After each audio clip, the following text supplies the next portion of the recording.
Assalamualaikum warahmatullahi wabarakatuh. Salam sejahtera buat kita semua. Saya sebelumnya perkenalkan diri dulu. Nama saya Fitra Hamdani. Saya adalah dosen tetap di Institut Ilmu Sosial dan Ilmu Budaya pada Fakultas Hukum. Posisi kampus saya saat ini lagi 2020 awal ini lagi persiapan untuk penggabungan dengan tujuan untuk mensukseskan program dikti dalam rangka penyehatan dan peningkatan kualitas perguruan tinggi swasta. Saya adalah dosen tetap yang mengajar di Fakultas Hukum Institut Ilmu Sosial dan Ilmu Budaya. Saya mengajar mata kuliah Filsafat Hukum. Bobot mata kuliah saya 3 SKS yang biasa saya ampuh di semester 3.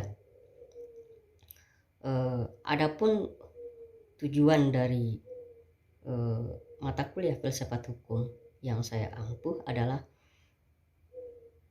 untuk mahasiswa itu mampu memahami basis filosofis terbentuknya hukum hingga mampu menerapkan pengetahuannya dengan menganalisis fenomena hukum yang ada yang tumbuh di masyarakat dan memiliki kemampuan dalam menerapkannya.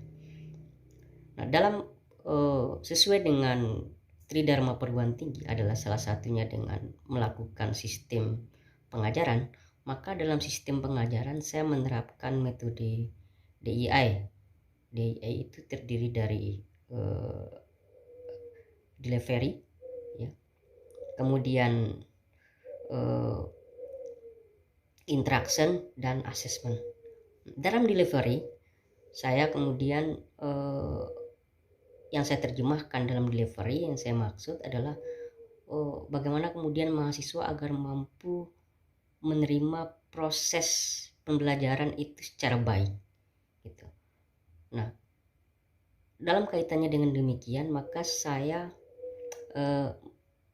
membuat satu capaian pembelajaran lulusan atau biasa disebut dengan CPL.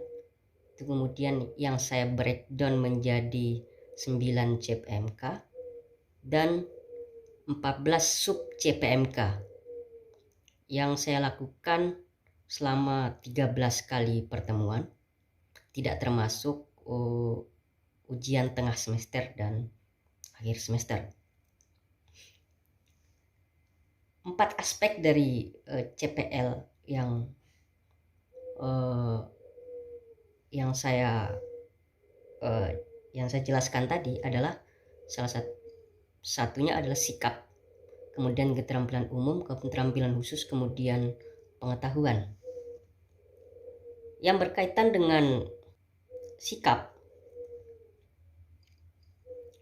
saya terjemahkan ke dalam sebuah proses mahasiswa agar mampu menghargai keanekaragaman budaya, pandangan agama, dan kepercayaan serta pendapat atau temuan orisinal orang lain. Kemudian untuk capaian kemampuan umum itu mahasiswa agar memahami sikap, perilaku, tradisi, fenomena hukum yang tumbuh dan berkembang dalam masyarakat. Kemampuan khususnya adalah untuk mampu memahami basis filosofis terbentuknya hukum hingga mampu menerapkan pengetahuannya dengan menganalisis fenomena hukum yang ada dan tumbuh dalam masyarakat dan memiliki kemampuan dalam menerapkannya. Kemudian untuk pengetahuannya saya terjemahkan agar mampu menganalisis kehidupan manusia sebagai subjek hukum dengan latar belakang budaya dan pandangan hidup yang beraneka ragam.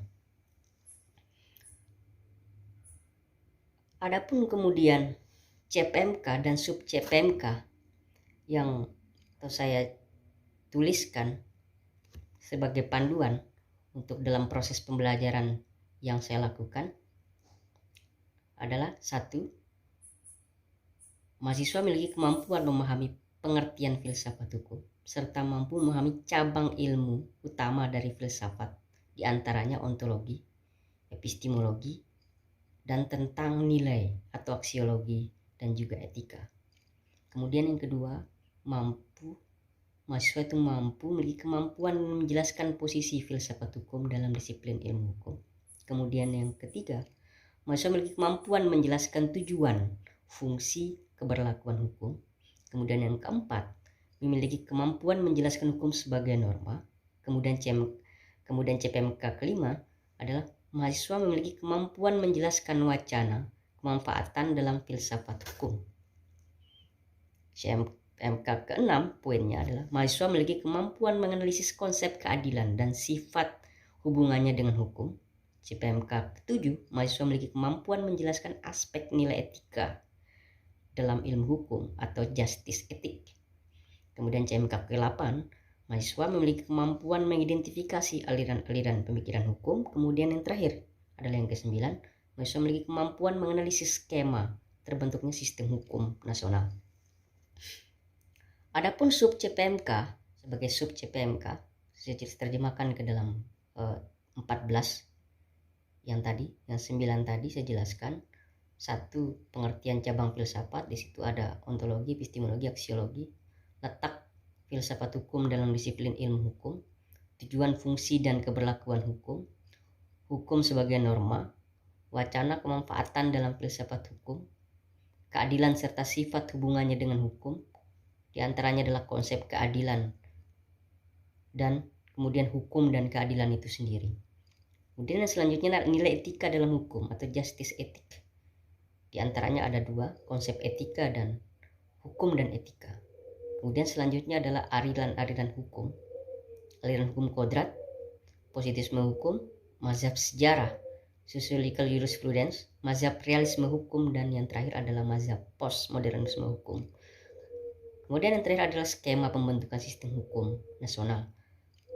Di dalamnya termasuk adalah makna Pancasila dan sistem hukum di Indonesia. Selanjutnya, yang sistem pengajaran yang saya jelaskan tadi di IAI, dalam interaksinya saya menggunakan sistem SLC atau Student Learning Center. Itu menempatkan mahasiswa sebagai subjek dari proses pembelajaran yang tujuannya agar mahasiswa lebih aktif, kreatif, mandiri, dan inovatif sesuai dengan kemampuan masing-masing dari mahasiswa. Dalam SLC, kemudian saya menggunakan 3 metode, salah satunya adalah ceramah, diskusi melalui FGD, dan yang terakhir adalah pemberian tugas.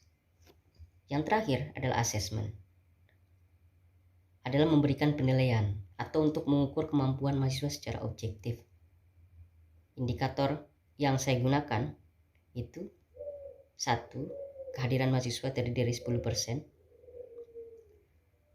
Tugas mahasiswa itu bobotnya 10%. Kuisnya bobotnya 10%. Keaktifan mahasiswa dalam ruang kelas dan diskusi itu 10%. Kemudian ujian tengah semester 30% dan ujian akhir 30 semester. Karena kemudian akhir 2019 kita Indonesia diterpa oleh saat ini ya 2020 awal saat ini, maka saya menggunakan metode daring dalam melanjutkan aktivitas proses belajar mengajar. Instrumen yang saya gunakan melalui link Zoom, nanti bisa dilihat. Mudah-mudahan apa yang saya sampaikan pada kali ini dapat memberikan sedikit gambaran tentang mata kuliah yang saya pegang atau filsafat hukum. Saya sampaikan terima kasih. Billahi bisabil haq, wastibiqul khairat. Assalamualaikum warahmatullahi wabarakatuh. Assalamualaikum warahmatullahi wabarakatuh. Pada hari ini kita akan memulai mata kuliah. Tapi sebelum kita mulai kepada materi pada hari ini, saya akan sedikit mengulas tentang mata kuliah yang sudah kita pelajari pada minggu kemarin, yaitu soal mazhab hukum atau aliran-aliran hukum yang ada di seluruh dunia. Nah, minggu kemarin saya menjelaskan dua aliran mazhab hukum berkembang di dunia.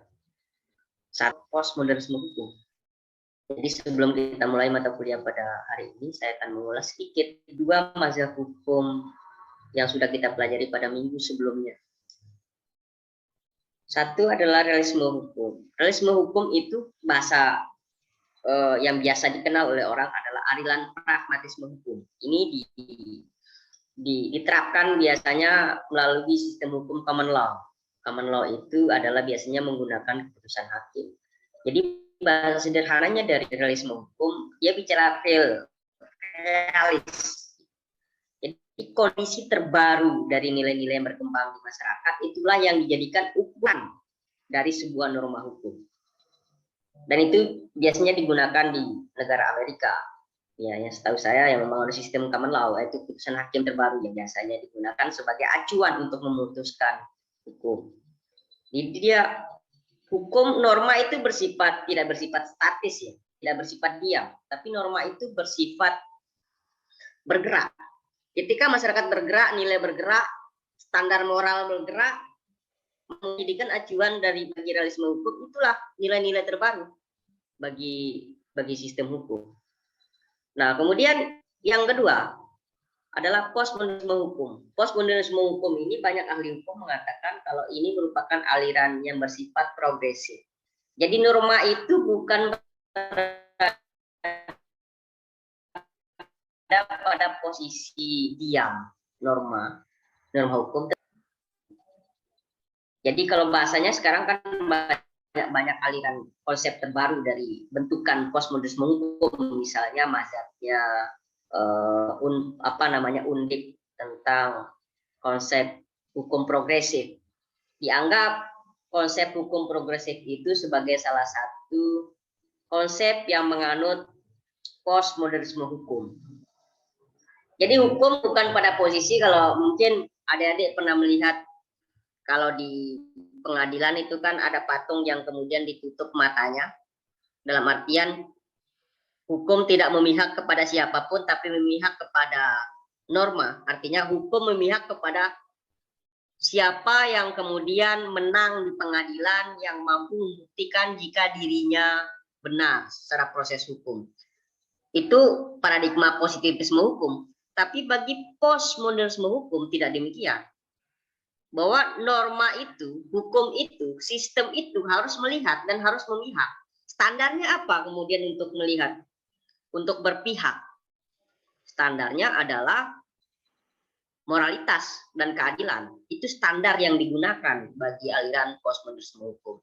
Nah, yang pertama adalah realisme hukum, yang kedua adalah postmodernisme hukum. Itulah yang kemudian kita pelajari pada minggu kemarin. Dan pada hari ini, kita akan kemudian masuk pada materi baru, yaitu tentang pembentukan sistem hukum nasional. Nah, ketika bicara sistem hukum nasional, yaitu Indonesia, ya, kita akan melihat bagaimana konteks Indonesia menerapkan hukum. Banyak kajian yang mengatakan jika kita bisa dilihat piramidanya ya di dalam PowerPoint. Ya, di sana adalah teori pure norm teori, yaitu adalah teori Hans Kelsen. Di paling atas ada basic norm. Basic norm itu di Indonesia ada Pancasila sebagai basic dari norma. Nah, kemudian asasnya ada Undang-Undang Dasar 1945. Kemudian di bawahnya ada norma. Norma itu ada undang-undang, ada Perpu, ada PP, Perda, ya. Kemudian perilaku masyarakat dipengaruhi dan mempengaruhi banyak hal. Nah, dari pengaruh dan mempengaruhi ini kemudian masyarakat melahirkan nilai-nilai baru, yang kemudian nilai-nilai baru itu menjadi fondasi bagi terbentuknya norma baru. Slide selanjutnya adalah slide ketiga, tentang Pancasila sebagai norma, basic norm atau norma dasar. Di dalam Pancasila itu ada yang namanya unsur tata nilai, mengandung tata nilai, tata norma, norma hukum positif, dan cara kerja hukum. Pada slide selanjutnya, ya, Seperti saya jelaskan tadi, di sini jelaskan ya, tata nilai, harkat martabat, tata nilai moral, ada izin di situ. Kemudian tingkah laku, ada aspek kehidupan manusia. Seperti dijelaskan pada sila kedua ya, kemanusiaan yang adil dan beradab. Nah, kemudian pada slide selanjutnya, sistem hukum. Ini intinya dari tadi pendahuluan tentang kemudian posisi Pancasila. Kita bicara tentang sistem hukum. Adik-adik bisa ngelihat ini ya, skema ini ya. Ada empat bagian di situ, ya, yang menjadi sebagai sumber hukum nasional. Satu, sistem hukum adat. Dia mapan. Mapan artinya dia tidak berubah. Sistem hukum adat. Jadi nilai-nilainya itu sudah ada di dalam setiap kebudayaan di Indonesia. Nilainya bersifat mapan. Kemudian sistem hukum agama juga bersifat mapan, ya, karena dia bersifat transiensi. Acuannya adalah kalau orang Kristen acuannya adalah Bible, kalau orang Islam acuannya adalah Al-Quran dan hadis. Dia bersifat mapan, dia tetap. Nah, kemudian sumber selanjutnya dari sistem hukum nasional sebagai sumber hukum, sebagai sumber norma, adalah sistem hukum barat. Pada kotak yang terakhir adalah sistem hukum nasional. Nah, sistem hukum nasional berkembang dia. Dia tidak bersifat ajak, tetapi dia tetap berjalan seiring dengan perkembangan waktu dan dialektika pembentukan sistem hukum. Pada lingkaran terdalam dari kemudian lingkaran yang saya buat, itu ada namanya cita hukum Pancasila. Cita hukum Pancasila itu adalah visi dan substansi inti dari keinginan Pancasila dalam membangun sistem hukum. Kemudian pada kulit yang kedua itu adalah asas hukum nasional, itu posisinya. Pada kulit ketiga itu ada aturan hukum positif, ya. Aturan hukum positif itu ya undang-undang, ya, undang-undang, perpu, perda dan lain-lain. Kemudian kulit terluar. Nah, kulit terluar ini saya bagi menjadi dua, ya. Kulit terluar dari sistem hukum. Yang pertama adalah perilaku praktek hukum, ya. Perilaku praktek hukum itu saya sebutkan di dalam kotak selanjutnya ini, ya. Ada di perilaku praktek hukum itu terletak di ekonomi, politik, sosial, budaya, dan teknologi di kotak ini. Ini perilaku praktek hukum. Dalam bidang politik sudah jelas, misalnya ada undang-undang politik, ya. Kemudian bagaimana praktek-praktek politik? Oke, saya persilakan, ada yang mau bertanya? Masuk dikit, Bang. Astagfirullah. Ini saya ingin bertanya terkait masalah ini, karena memang dari aliran madhab hukumnya, sistem hukum yang dianut oleh Indonesia ini memang masih bagi saya masih banyak problematika lah yang terjadi. Nah, karena saya melihat dari pandangan saya bahwasanya Indonesia ini memang sistem anutnya ya civil law yang kemudian condong untuk kemudian menganut sistem positivisme. Nah, bagaimana dia hanya bicara persoalan undang-undang saja, nah, tanpa kemudian memasukkan unsur sosiologisnya. Itu yang saya lihat. Nah, dari beberapa pandangannya Bang terkait masalah ini juga bagaimana hukum ini mampu kemudian menjamin rasa keadilan, bukan hanya bicara persoalan kepastian hukum. Nah, karena dinamika hukum yang terjadi di Indonesia ini hanya bicara persoalan kepastian hukum saja, tapi nilai keadilan itu sangat diabaikan. Nah, maka bagaimana sistem hukum ideal yang kemudian yang mampu kita terapkan di Indonesia ini ya dari beberapa aliran hukum yang yang Bapak jelaskan tadi. Nah, jadi itu Pak. Nah, terus yang kedua adalah tentang bicara persoalan hukum dan politik. Artinya gini, hukum ini kalau saya melihat sangat dipengaruhi oleh politik atau juga sebaliknya. Nah, jadi terkadang hukum yang dihasilkan dari hasil dari politik seakan dia menjadi pragmatis. Karena apa? Karena kemudian ada ideologisasi yang terjadi dalam partai politik yang kemudian produk hukum yang dihasilkan itu cenderung pragmatis. Nah, jadi bagaimana dinamika ini kemudian mampu menghasilkan nilai-nilai keadilan. Karena kalau kita bicara filsafat hukum, maka tujuan hukum yang tertinggi adalah bagaimana tercapainya sebuah keadilan, bukan hanya bicara tataran kepada kepastian hukum saja, Pak. Mungkin itu pertanyaan saya. Oke. Untuk yang pertama soal kondisi hukumnya, realitas hukum di Indonesia, kita menganut tentang civil law yang kemudian dianggap akhirnya tidak menciptakan keadilan hukum. Persoalan kita itu kan yang saya melihat bukan persoalan ketidakmampuan norma atau sistem civil law berbicara untuk memberikan keadilan, tetapi persoalan kita lebih pada kualitas SDM. Ada kemudian penurunan kualitas SDM secara moral. Jadi sebenarnya kalau kita bicara konteks hukum di Indonesia atau apapun ya, termasuk bidang politik, bukan pada persoalan sistemnya atau normanya atau mazhab apa yang kita pakai sebenarnya.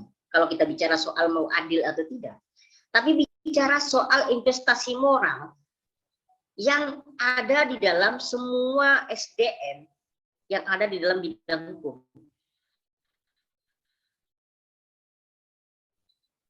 Sebaik apapun sistem yang digunakan, sebaik seideal apapun mazhab yang kita pakai, selama kemudian orang-orang di dalam dunia hukum dari polisi dikorupsi, tetap akan dikorupsi. Jadi tetap percaya persoalan kita adalah persoalan SDM. Adinda Galip tadi berbicara tentang realitas politik. Bagaimana kemudian sekarang politik begitu determinan terhadap hukum. Kembali lagi kepada jawaban saya yang tadi, yang pada slide ini ya. Nah, pada slide yang ke-6, yang terakhir kalau nggak salah. Tentang bagaimana kemudian partai politik ya dalam kemudian melakukan pekerjaannya di politik, kemudian salah satu unsur dari politik itu kan instrumennya kan adalah partai politik di negara demokrasi. Nah, partai politik itu serius nggak kemudian ketika mencalonkan kadernya menjadi eksekutif, legislatif? Apakah kader-kader yang dicalonkan itu betul-betul punya kualitas moral yang baik atau tidak? Jangan-jangan juga tidak punya kualitas moral. Karena kalau tidak punya kualitas moral dan kapasitas intelektual, maka kemudian SDM inilah yang kemudian satu, tidak mampu menciptakan regulasi yang berkualitas. Bagaimana? Ya, misalnya di tingkat kabupaten atau provinsi lah, perdanya nggak akan berkualitas karena legislatornya nggak berkualitas. Mungkin itu Adinda Galip. Yang terakhir, ini untuk slide ke-7. Saya coba menampilkan foto tentang fenomena perilaku hukum. Ya, di sana ada fenomena perilaku hukum di pasar. Ya, berarti kan di sini kan ada perilaku hukum di sini. Ada tawar menawar, gitu ya. Kemudian ada tukang parkir, gitu kan. Ada yang punya lapak, ada pembeli, gitu kan. Ada yang kemudian juga belanja di sini, belanja di lapak ini, kemudian untuk dijual di kampung-kampung, banyak. Ada hukum-hukum di sini yang berlaku, hukum pasar, hukum jual beli, tawar menawar dan segala macam. Nah, kemudian di slide ke-8, saya coba menawarkan lembar kerja, ya, lembar kerja yang nanti saya akan bagi kepada 6 kelompok, ya, 6 kelompok. Kalau jumlah kita itu 8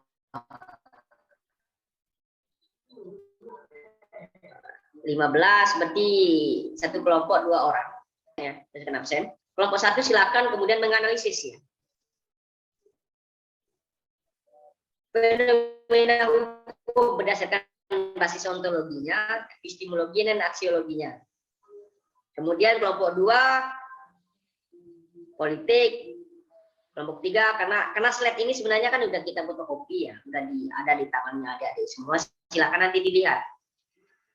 Di absen 1 2, kelompok 1 3 4, kelompok 2 4 5, kelompok 3 dan selanjutnya. Yang harus yang deskripsi atau buat dalam bentuk tabel, silakan. Apa basis ontologinya dari setiap praktik hukum yang ada? Praktik hukum ekonomi, politik, lingkungan, kesehatan, teknologi, budaya, silakan. Silakan ditaruh, dijelaskan di sini, bisa melalui dijelaskan deskripsi ataupun melalui tabel tentang apa basis ontologinya, epistemologinya, dan aksiologinya. Ini untuk tugas kelompok dan nanti akan dipresentasikan, dikasih waktu 10 menit setiap kelompok pada pertemuan selanjutnya. Ya, oke. Mungkin itu pertemuan kita pada hari ini. Kalau mungkin masih ada pertanyaan sebelum saya tutup perkuliahan pada hari ini tentang pembentukan sistem hukum nasional. Kalau tidak ada, saya tutup. Kalau ada, saya persilakan. Oke. Siap, sudah. Kalau tidak ada, silakan nanti dibagi kelompoknya berdasarkan absensi. Ya, saya ucapkan terima kasih buat adik-adik semua. Tolong jaga kesehatan. Mudah-mudahan kesehatannya dijaga karena kesehatan itu sangat mahal harganya. Terima kasih kehadirannya pada hari ini. Ya. Bila bismillah, fastabiqul khairat. Assalamualaikum warahmatullahi wabarakatuh. Waalaikumsalam warahmatullahi wabarakatuh. Waalaikumsalam warahmatullahi wabarakatuh.